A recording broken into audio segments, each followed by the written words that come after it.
Hi guys, this is Katie Beth again and my third video of the series of Gimp tutorials.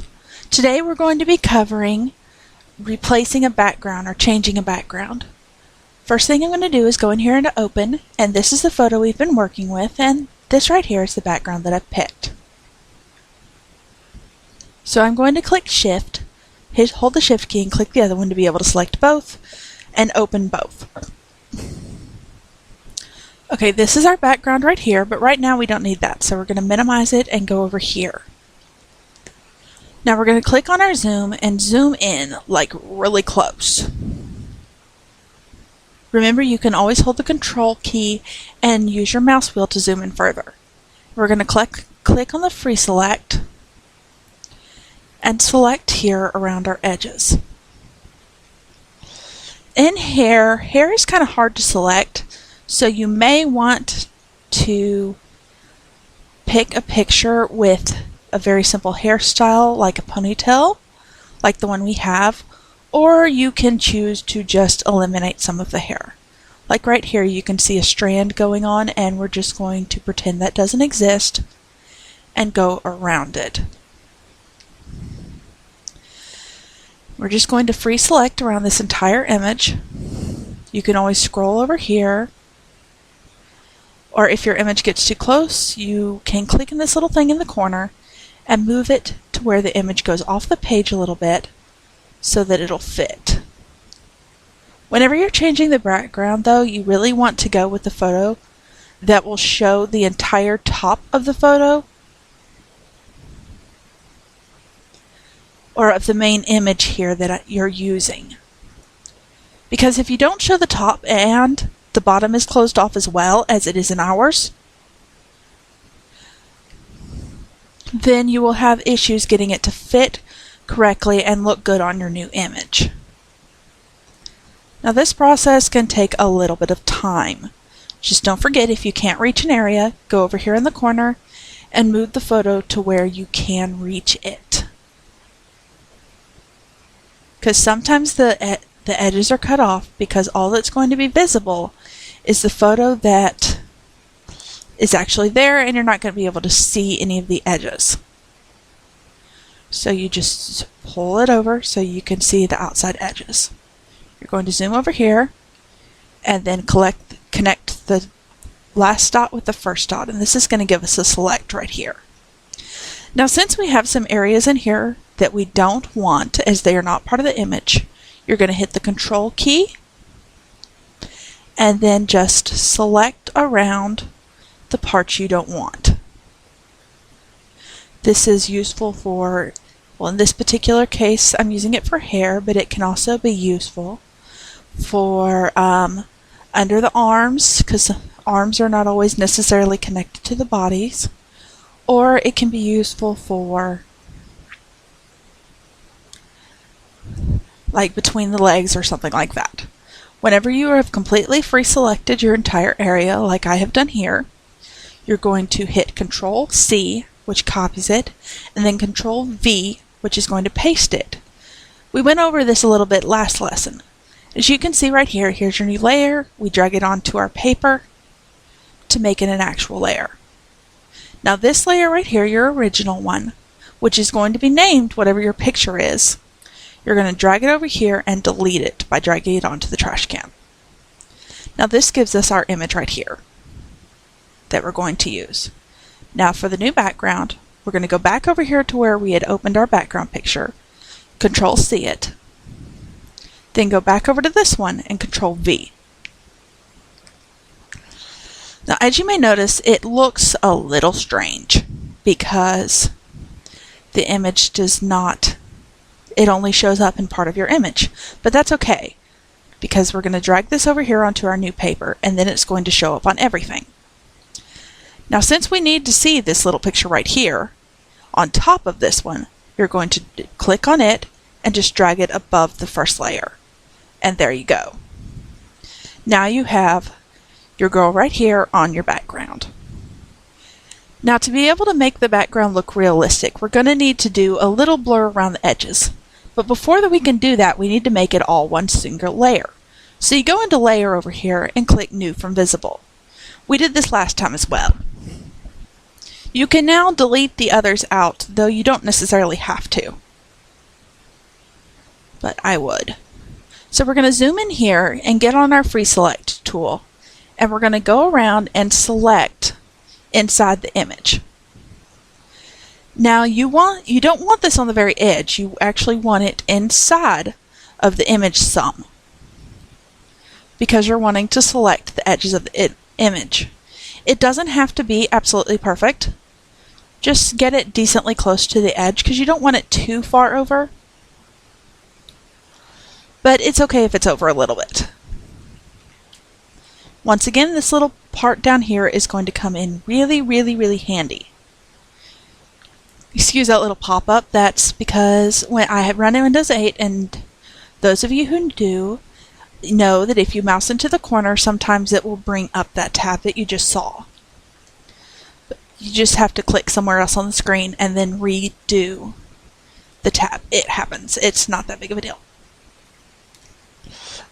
Now for tiny little hairs can be kind of difficult. Excuse me. Because selecting them is a pain because they're so little.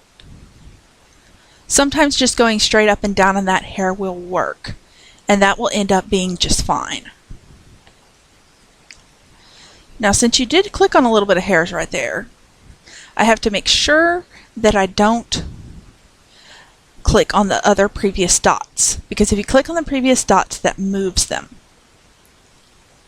Like say right here, I messed up and I clicked on the wrong dot, then I can simply click on this dot and move it back to where it's supposed to go.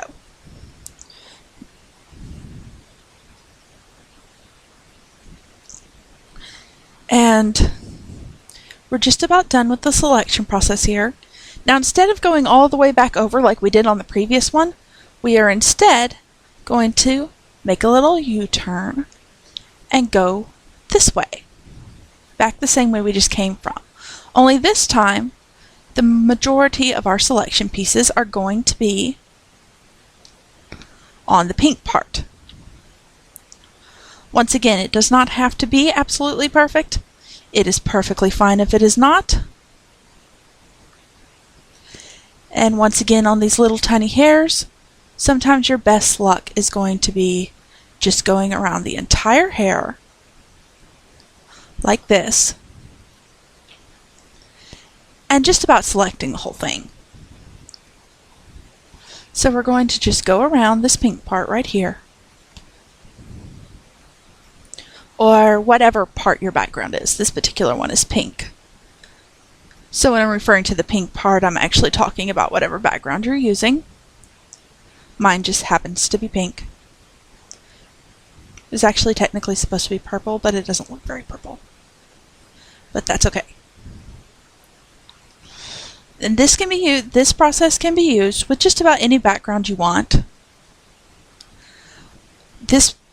Changing the background can be helpful for creating images for Christmas cards, or new images for family vacation, or invites to a party, or anything like that, because that way you don't have the cost of using the actual image, such as if you wanted a picture for a letter that was going out, or a Christmas card that shows your family on the beach, yet you did not actually afford to be able to go to the beach this year, then you can simply take a picture and change the background to a beach. Now as you can see, everything in this little area has been selected, and we're going to go over here to filters, and we're going to use that same Gaussian blur that we used earlier in video 2. Now this one, it's better to start at 0 and just gently work your way up until you begin to see the edges blurred. See right here in this area, you can see, here I'm going to zoom it up really fast, you can see where the edges are blurred right here. But you want them to be blurred, enough where the image Like I'm using around a 4 or a 5. I think I'm going to use a 4 here. Then you click on the blur, and then you go over here to select and select none. Of course, your blur may be different, once again, depending on the photo that you are using. But this right here is going to blur your edges right here to help make that look more natural. So if we're going to zoom in super close here, you can see where the images, where the area is connected right here, you can see a lot of pixel texture. And before we did this blur, then we're not going to have any pixel texture because between the hair and this purple part right here, because they're two different images. But if we zoom in really close here after the blur, you can see that it does a nice little pixel translation. Or transformation rather, from the black over here to the purple. And this is what it would have done if the image would have actually naturally been on this background. Now as you can see, now we have an image on a new background, and I couldn't use a whole lot of blur, as you can see, because there are stripes in my image. But if you're using a regular background, such as a Christmas background or a beach background or such as that, you may be able to put a little bit more blur into it. Just check your Gaussian blur box just to make sure that you're not doing too much. And that's the end of this video. Next video we will be...